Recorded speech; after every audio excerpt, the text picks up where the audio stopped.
Convido os irmãos a abrirem suas Bíblias em Mateus capítulo 26. Mateus capítulo 26, um texto que utilizaremos como base para a nossa reflexão desta noite.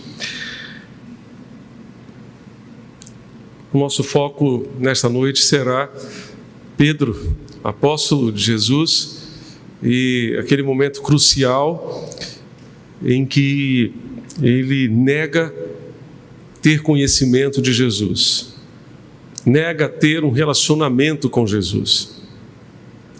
E vamos então recorrer ao capítulo 26 de Mateus, mas eventualmente recorreremos também a Marcos e a Lucas, que são os evangelistas sinóticos juntamente com Mateus, e então vamos tentar trabalhar fundamentalmente nesse momento, nesse episódio vivido por Pedro, nessa situação que ele viveu, com quem nós temos muito que aprender. Pedro tem muito que nos ensinar nesta noite através dessa experiência.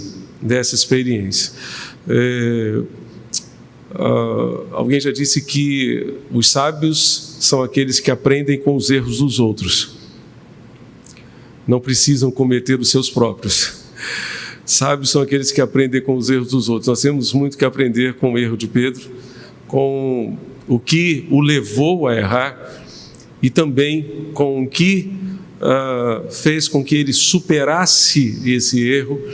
Então, hoje gostaria de pensar com os irmãos em algumas atitudes para não fracassarmos no nosso testemunho cristão e em tantas outras áreas da vida cristã, como também refletir com os irmãos sobre como podemos superar o fracasso, como podemos vencer esse momento tão difícil em nossa vida.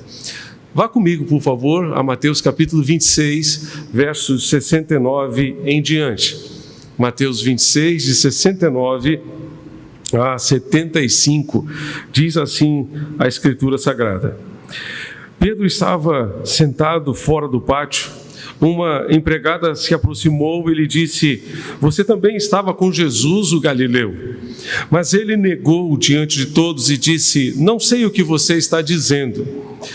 Quando se dirigia para a porta, Pedro foi visto por outra empregada que disse aos que estavam ali: "Este também estava com Jesus, o Nazareno." E ele negou outra vez com juramento: "Não conheço esse homem." Pouco depois, aproximando-se os que estavam ali, disseram a Pedro: "Com certeza você também é um deles, porque o seu modo de falar o denuncia." Então ele começou a praguejar e a jurar: "Não conheço esse homem." E no mesmo instante o galo cantou. Então Pedro se lembrou da palavra que Jesus lhe tinha dito: "Antes que o galo cante, você me negará 3 vezes." E Pedro, saindo dali, chorou amargamente. Que Deus abençoe e aplique a sua bendita palavra aos nossos corações. Meus amados, todos nós podemos fracassar em algum momento da vida ou em alguma área da nossa vida, em alguma circunstância da vida. Somos seres humanos, falíveis, sujeitos a errar. Temos, portanto, essa natureza pecaminosa dentro de nós, que é tendente ao erro, e nós estamos, infelizmente, sujeitos a errar. Ainda que não queiramos, ainda que não tenhamos esse desejo de errar, queremos sempre acertar, queremos sempre fazer o melhor, mas às vezes até querendo acertar, erramos. E pecado é justamente isso. No Antigo Testamento, de forma especial, o pecado significava errar o alvo. Deus desenhou um alvo para nós e todas as vezes que nós erramos o alvo, não acertamos na mosca, nós estamos pecando, estamos entristecendo o coração de Deus. Temos diante de nós, nesse texto, uma das situações mais marcantes na vida de Pedro, que todos nós conhecemos. Aquele Pedro impetuoso, destemido, que poucas horas antes, lá no jardim do Getsêmani, apanhou da espada e feriu a orelha de um dos soldados, porque não queria que Jesus fosse preso. Aquele Pedro destemido, aquele Pedro tão sanguíneo, disposto a fazer qualquer coisa para seguir Jesus, agora nega conhecê-lo pelo menos 3 vezes. Pedro fracassou no seu testemunho cristão. E assim como Pedro, podemos fracassar em muitas coisas, em muitas áreas da vida, na vida em família, nos negócios, nos relacionamentos, nas provas, em muitas situações podemos fracassar. O fracasso gera frustração, às vezes gera decepção com nós mesmos, e muitas vezes nós vamos cair no desânimo gerado pelo fracasso. Para que isso não aconteça, precisamos tomar algumas atitudes. Para não fracassar, precisamos tomar algumas medidas de segurança, precisamos tomar algumas precauções. Então, em primeiro lugar, para não fracassar, não confie em si mesmo. Para não fracassar, não confie em si mesmo. Se você está com a sua Bíblia aberta em Mateus capítulo 26, volte um pouquinho ao versículo 31. Mateus 26, verso 31. A palavra de Deus nos diz que Jesus disse aos discípulos: esta noite serei uma pedra de tropeço para todos vocês, porque está escrito: ferirei o pastor e as ovelhas do rebanho ficarão dispersas. Mas depois da minha ressurreição, irei adiante de vocês para a Galileia. Mas Pedro, tomando a palavra, disse a Jesus: ainda que o Senhor venha a ser pedra de tropeço, motivo de tropeço para todos, nunca o será para mim. Mas Jesus lhe disse: em verdade lhe digo que nesta noite, ou seja, daqui a algumas horas, antes que o galo cante, você me negará 3 vezes. Pedro insistiu: e ainda que me seja necessário morrer com o Senhor, de modo nenhum o negarei. E todos os discípulos disseram o mesmo. Mas Pedro foi mais enfático na sua afirmação de que jamais negaria Jesus, de que estava disposto a ir com Jesus até mesmo à morte, até mesmo ao Calvário. Ao proferir essas palavras, Pedro estava demonstrando uma autoconfiança capaz de protegê-lo de qualquer situação. Quando ouviu a advertência de Jesus, ele se encheu de si mesmo e disse: eu jamais seria capaz de fazer algo dessa natureza contigo, mestre. Eu andei contigo durante 3 anos. Eu sou um dos teus amigos mais íntimos. Como poderia fazer algo assim? Como poderia negar que te conheço? E quando a gente observa a leitura do texto, e a gente percebe Pedro negando a Jesus, praguejando, jurando que não conhecia aquele com quem convivera por 3 anos.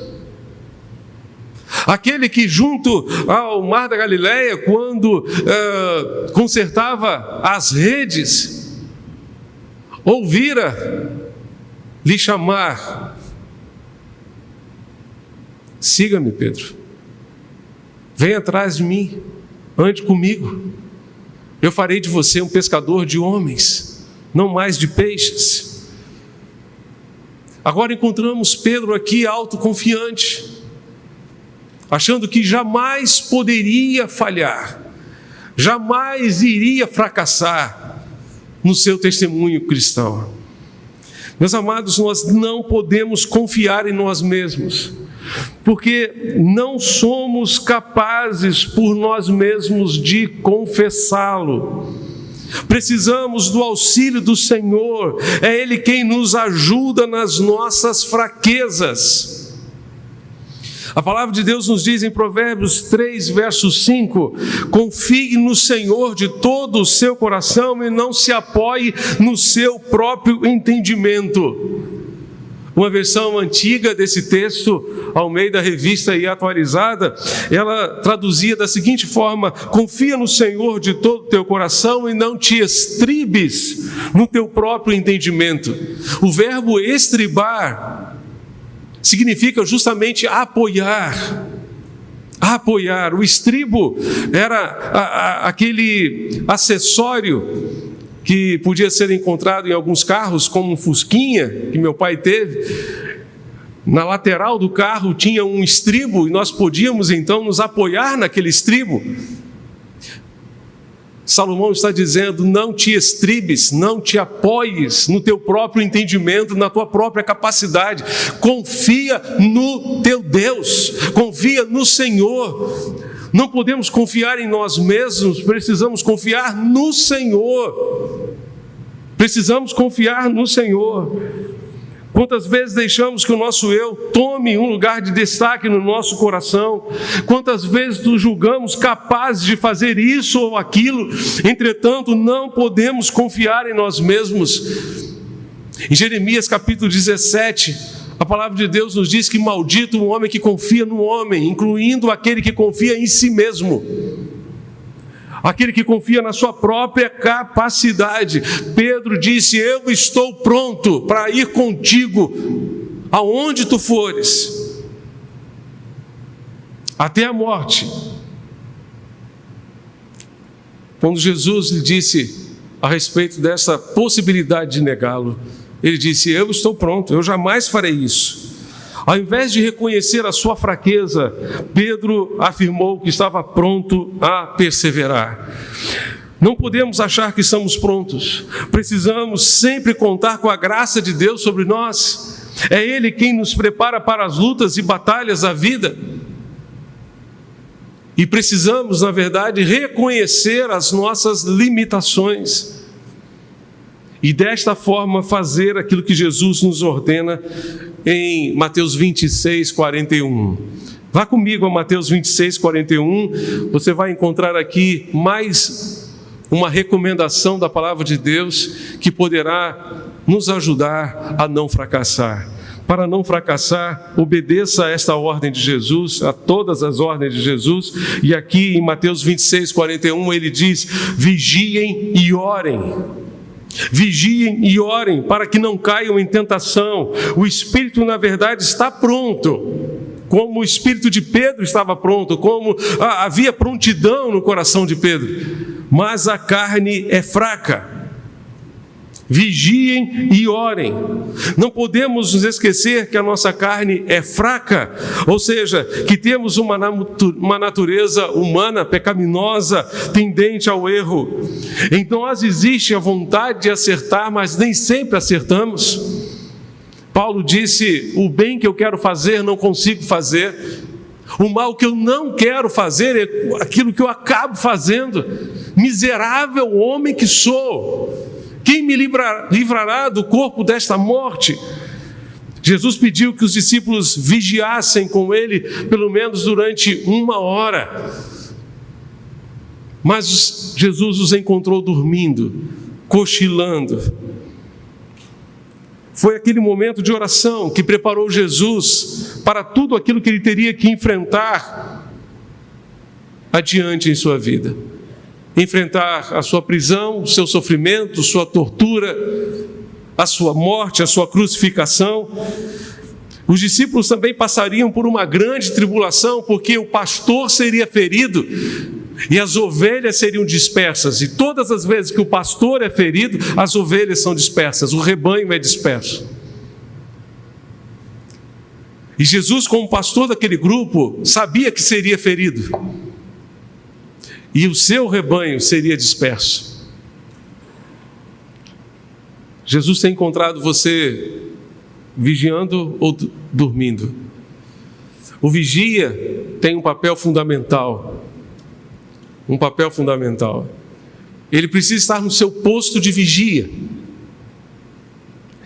durante a noite toda, para verificar se o inimigo está se aproximando. Mas se ele vier a cochilar, se ele pegar uma pestana durante a madrugada, ele colocará em risco a sua própria vida e a vida de todos os que estão dentro do forte, dentro do quartel, dentro da fortaleza. O vigia precisa estar alerta, precisa estar acordado durante a noite inteira, para não ser pego de surpresa. Jesus disse que nós precisamos vigiar o nosso temperamento, vigiar as nossas ações e as nossas reações. Precisamos vigiar os nossos relacionamentos, precisamos vigiar a nossa boca para que ela não venha proferir uma palavra torpe, estragada, que não edifica, que não transmita graça a quem ouve, a quem escuta. Palavra podre, estragada, que não abençoa aqueles que estão ao nosso redor. Precisamos vigiar os nossos lábios, a porta dos nossos lábios. Precisamos vigiar e precisamos orar,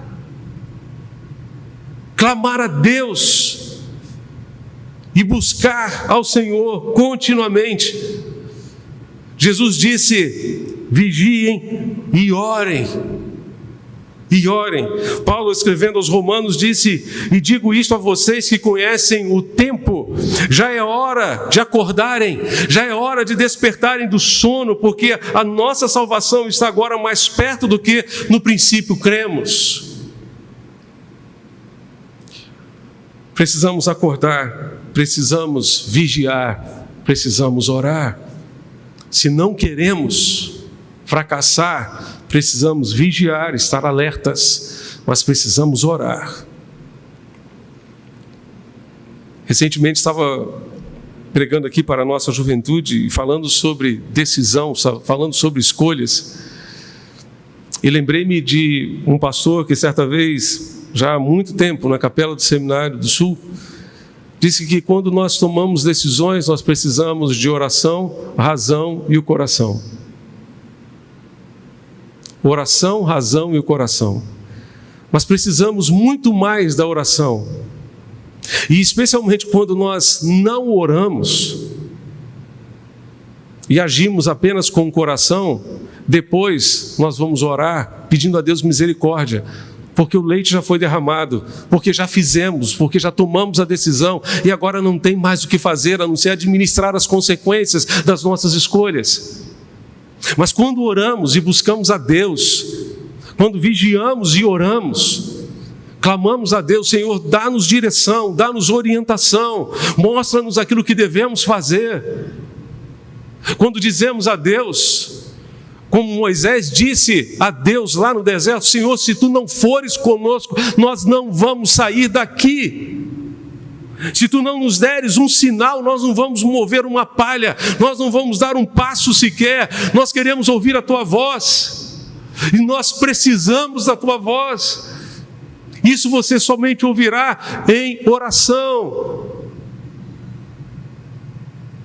Quando levar a sério o seu tempo com Deus em oração, Deus lhe dará discernimento, Deus lhe dará orientação para não fracassar. Ore. Rick Munchal dizia que deixar de orar é muito perigoso,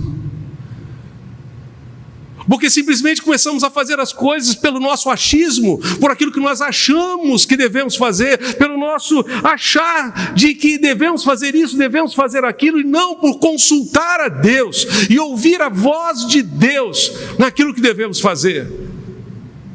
Se não oramos, se não abrimos, se não derramamos o nosso coração diante de Deus, nós simplesmente vamos fazer as coisas pelo nosso coração, pela nossa própria vontade, e não pela direção de Deus. Precisamos vigiar, precisamos orar, para não fracassar. Vigie e ore. Para não fracassar, não se esqueça da palavra de Jesus. Não se esqueça da palavra de Jesus. Volte comigo a Mateus 26, verso 75.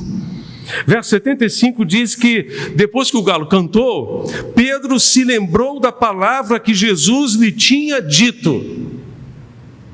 Pedro se lembrou da palavra que Jesus lhe tinha dito. Meus amados, Jesus avisou a Pedro que ele seria provado e que ele iria negá-lo. Jesus deu toda a direção a Pedro.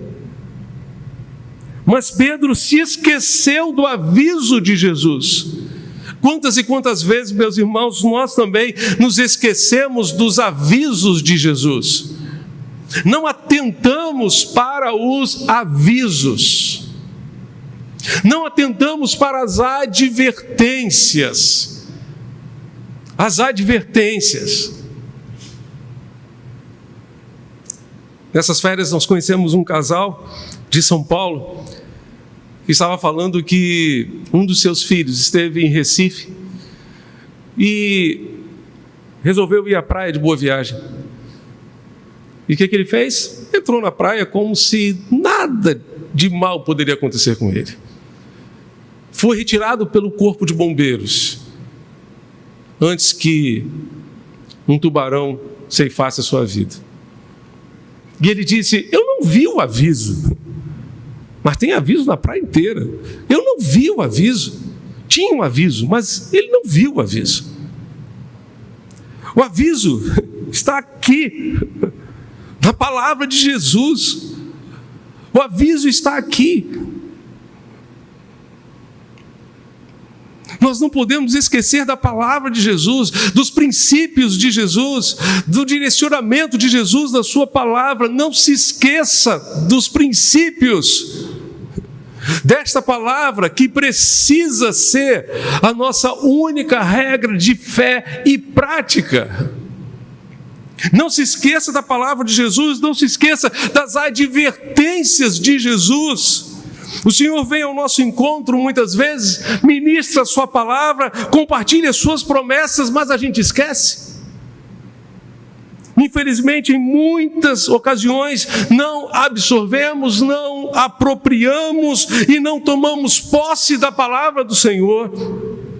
O Senhor tem nos advertido porque deseja o nosso bem, porque deseja a nossa segurança, porque deseja que sejamos seguros, porque deseja que sejamos firmes nas suas promessas. Precisamos nos lembrar da palavra de Jesus. Precisamos nos lembrar da palavra de Jesus, pois a nossa consciência nem sempre está afinada com o propósito de Deus. Às vezes caminhamos numa direção enquanto Deus está indo numa outra, completamente contrária e diferente. Às vezes não percebemos que estamos nos afastando do propósito do Senhor para a nossa vida. Pedro negou Jesus 3 vezes. Observe que houve um processo.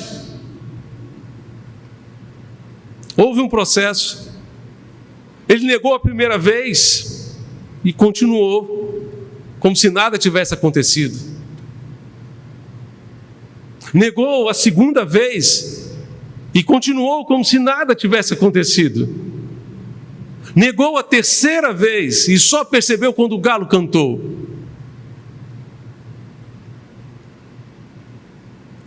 Davi também adulterou com Betseba e mandou matar o marido de Betseba. E colocou a sua vida no piloto automático, como se nada tivesse acontecido. Até que Natã, o profeta, foi usado por Deus para dizer: você é o homem que fez essa lambança. E ali sim, ele reconheceu o seu erro, reconheceu o seu pecado. E nós vamos encontrar no Salmo 32, no Salmo 51, orações de confissão, em que Davi rasga o seu coração diante de Deus, se quebranta diante do Senhor. Pedro negou que tivesse um relacionamento com Jesus. Pedro negou que tivesse um compromisso com Jesus. O nosso relacionamento com Jesus é forte o suficiente para nos manter firmes diante das provações da vida, Não podemos esquecer que é esse relacionamento que fará a diferença na hora da provação, nas horas das adversidades da vida. Para não fracassar, não se esqueça da palavra de Jesus, não se esqueça das advertências de Jesus. Não siga o seu coração, siga a palavra de Jesus. Em quarto lugar, para não fracassar, tome a decisão de seguir Jesus de perto e não de longe. Vá comigo a Lucas 22. É uma outra narração desse episódio na vida do apóstolo Pedro. Lucas 22, verso 54. Você vai observar que depois que Jesus foi preso, levaram-no e introduziram na casa do sumo sacerdote, e Pedro seguia de longe. Pedro seguia de longe. Estavam todos no jardim de Getsêmani quando Jesus foi preso. Todos estavam lá. Mas Jesus foi preso.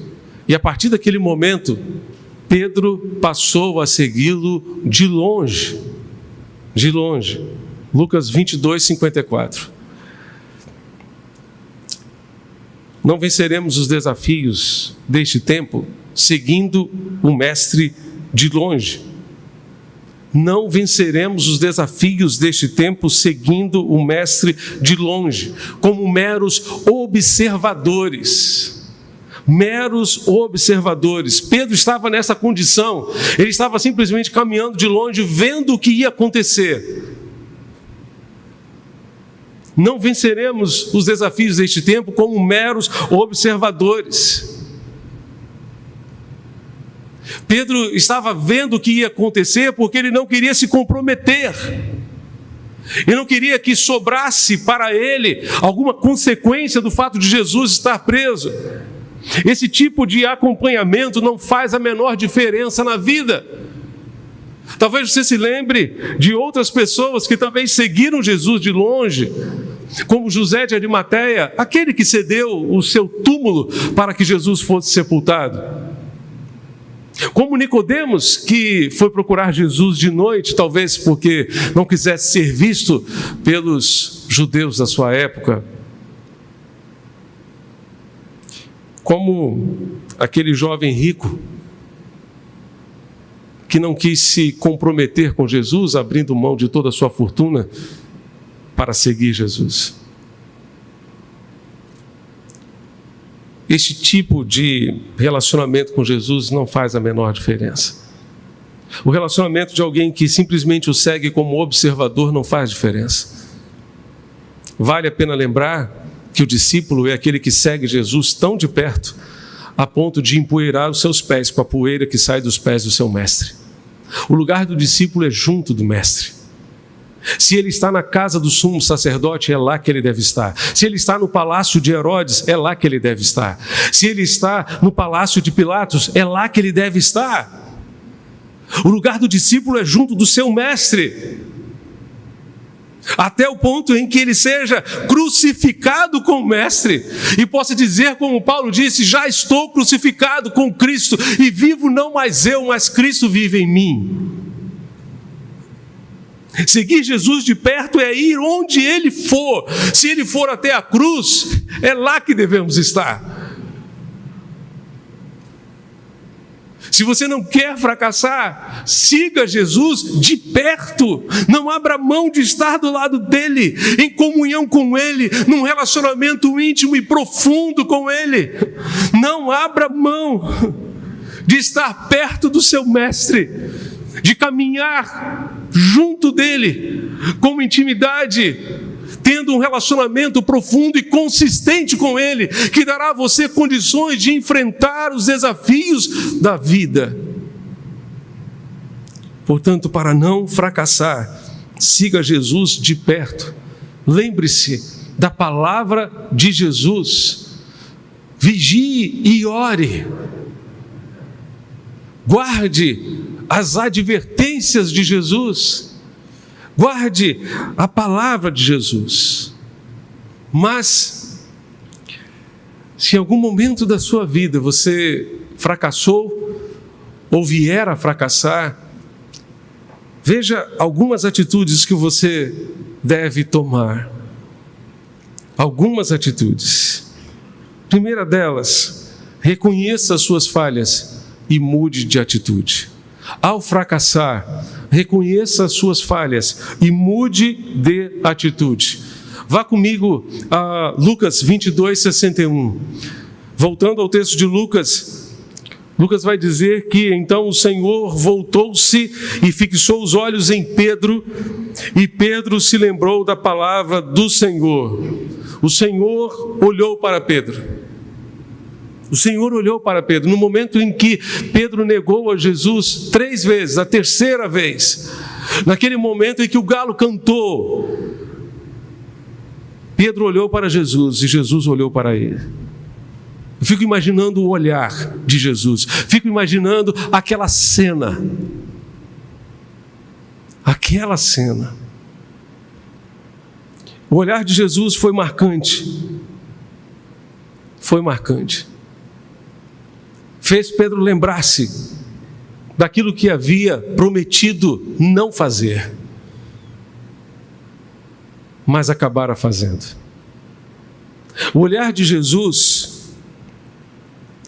também é revelador.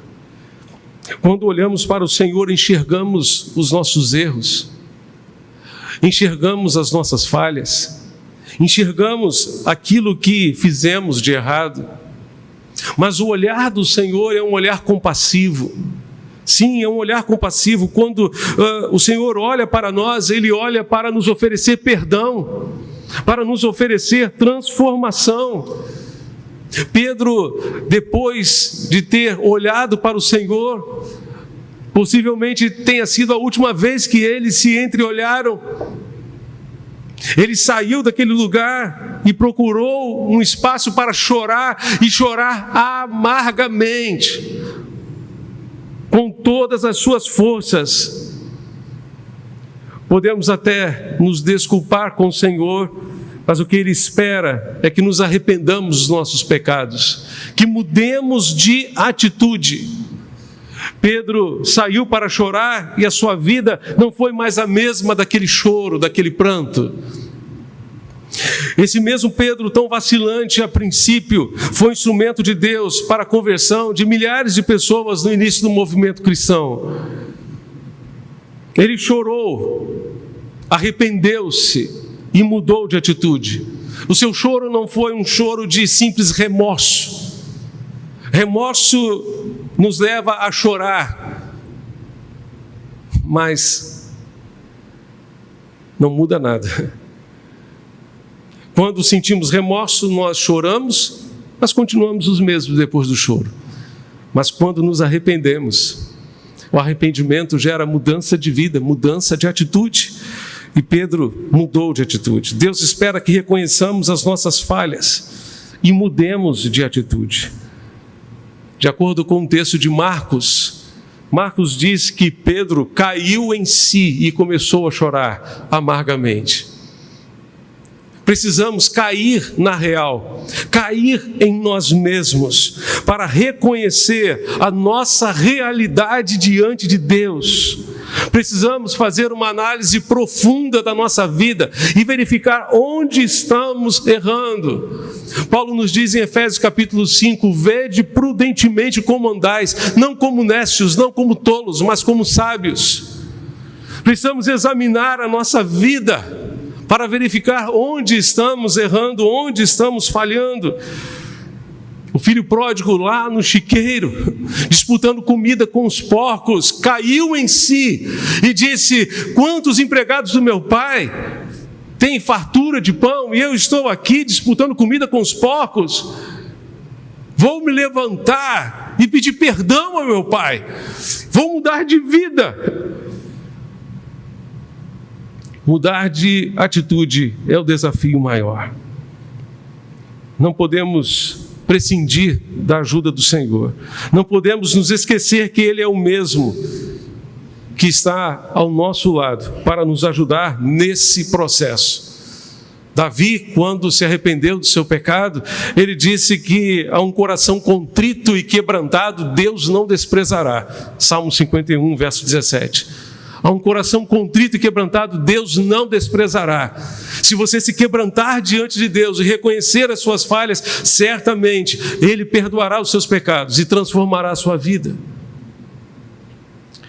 Mas temos ainda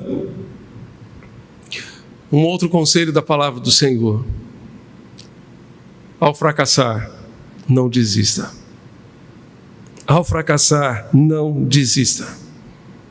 Jesus não desistiu de Pedro, assim como Ele não desistiu de você, jamais desistirá de você.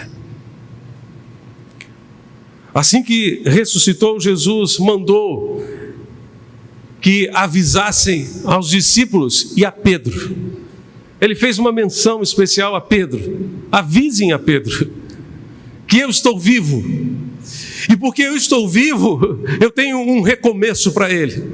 Eu tenho uma nova jornada para ele. Ele vai poder recomeçar a sua caminhada comigo. Eu estou vivo, eu não fiquei no túmulo. Eu estou vivo e estarei ao lado dele para ajudá-lo nesse processo. Se você fracassou em alguma situação na sua vida, não se esqueça que Jesus, esse Jesus que não desistiu de Pedro, não desiste de você também.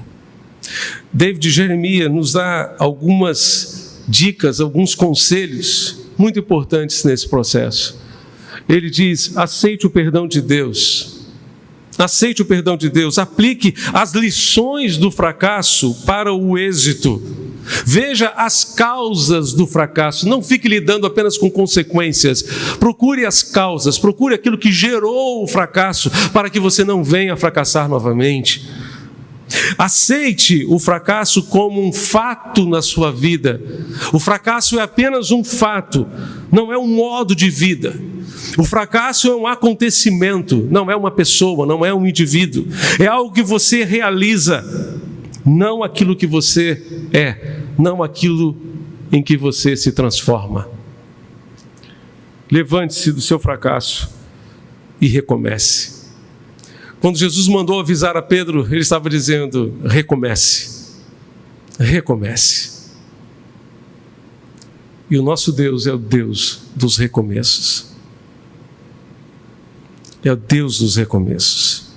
Portanto, não desista. Não desista. Não desista por Jesus, por aquele que jamais desistiu de você.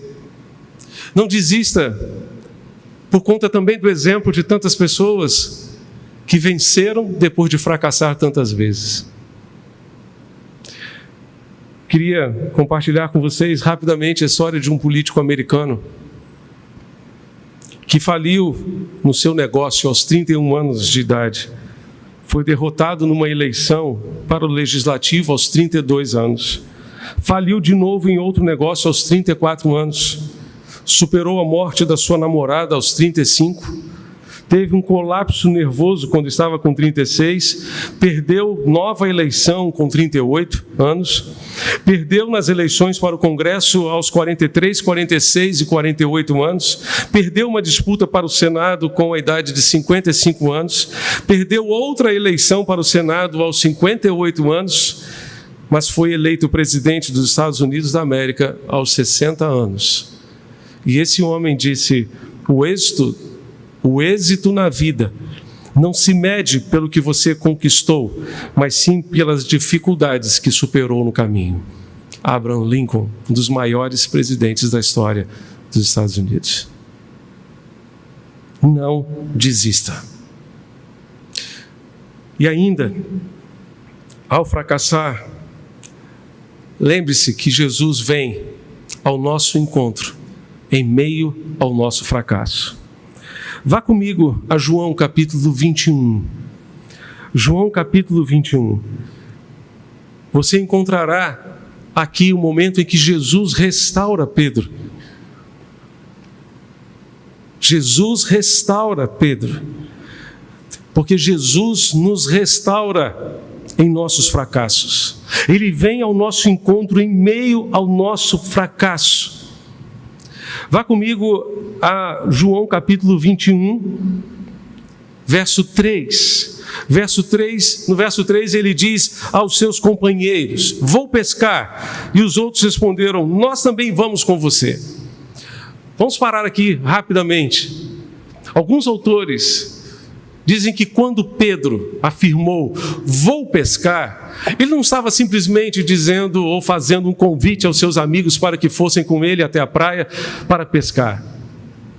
Mas ele estava dizendo, vou voltar a pescar, porque eu não sirvo mais para o apostolado, eu não sirvo mais para o ministério, eu não sirvo mais para servir o meu Deus, porque eu neguei Jesus 3 vezes, eu decepcionei, eu não sirvo mais para isso, eu vou voltar a fazer aquilo que eu fazia antes, quando Jesus me encontrou naquela praia e me chamou para segui-lo. Eu vou voltar ao meu ofício anterior, porque eu não sirvo mais para ser um apóstolo. Mas no verso 15, João 21, verso 15, depois de terem comido ali naquela praia, Jesus perguntou a Simão Pedro: Simão, filho de João, você me ama mais do que esses outros me amam? Ele respondeu: sim, Senhor, o Senhor sabe que eu o amo. Jesus lhe disse: apacente os meus cordeiros. Jesus perguntou pela segunda vez: Simão, filho de João, você me ama? Ele respondeu: sim, o Senhor sabe que eu o amo. Jesus lhe disse: pastorei as minhas ovelhas.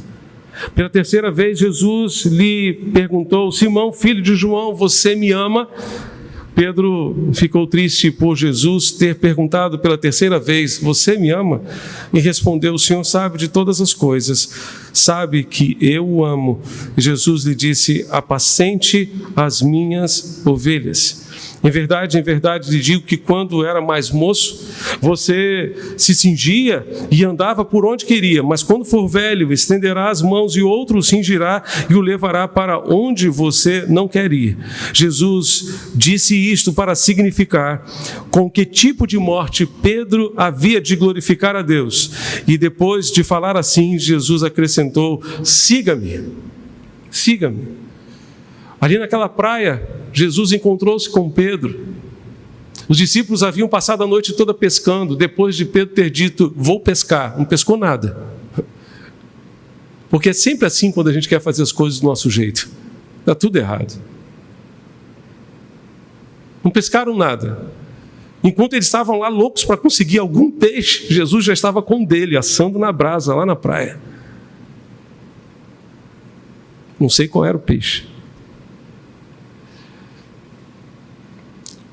E então os discípulos vêm, encontram-se com Jesus e Jesus se dirige a Pedro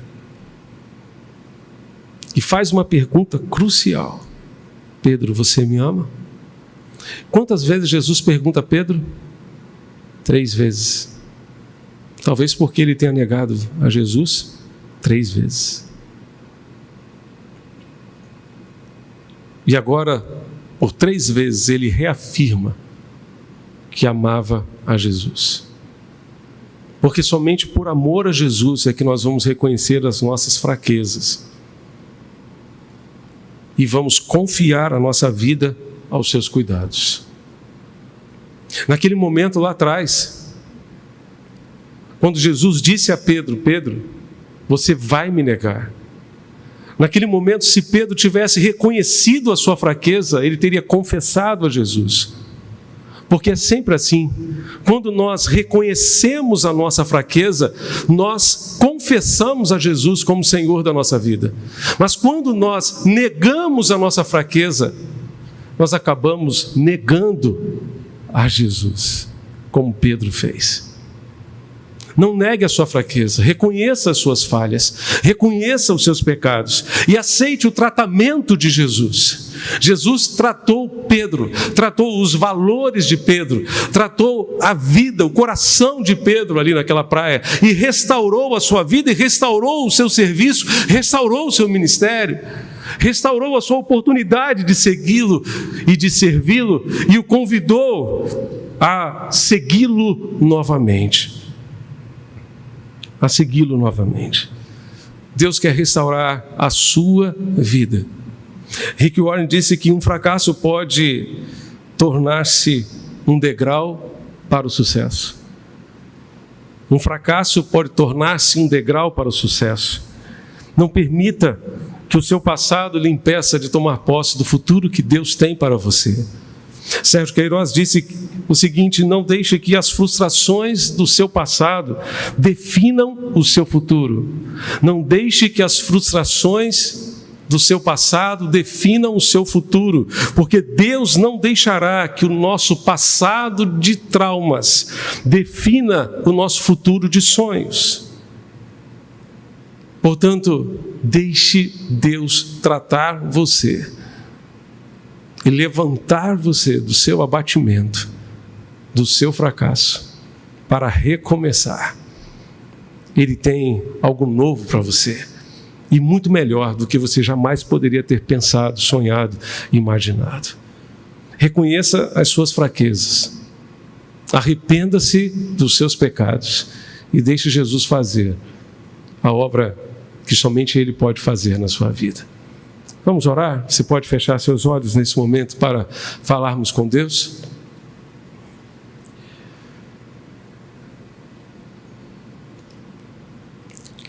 Eu não sei como você chegou aqui nessa noite. Talvez você se sinta assim fracassado por causa do pecado e por causa de tantas coisas que não deram certo, que não saíram do jeito que você queria, que você sonhava, que você esperava. Mas, por favor, não deixe que o seu passado de traumas defina o seu futuro de sonhos.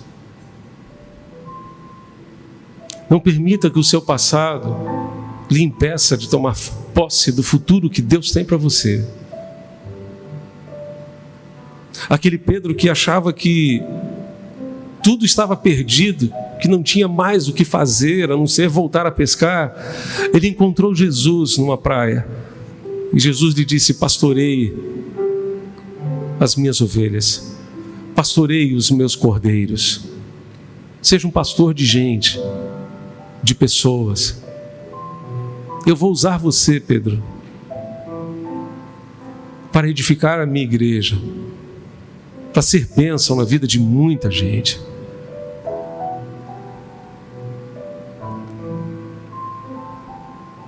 Deus quer levantar você do seu fracasso, das suas angústias e tristezas, e ajudar você a recomeçar. Assim como Ele foi ao encontro de Pedro para restaurá-lo, Ele está aqui nesta noite. Ele veio nesta noite ao seu encontro para restaurar você, para lhe dar uma nova perspectiva de vida.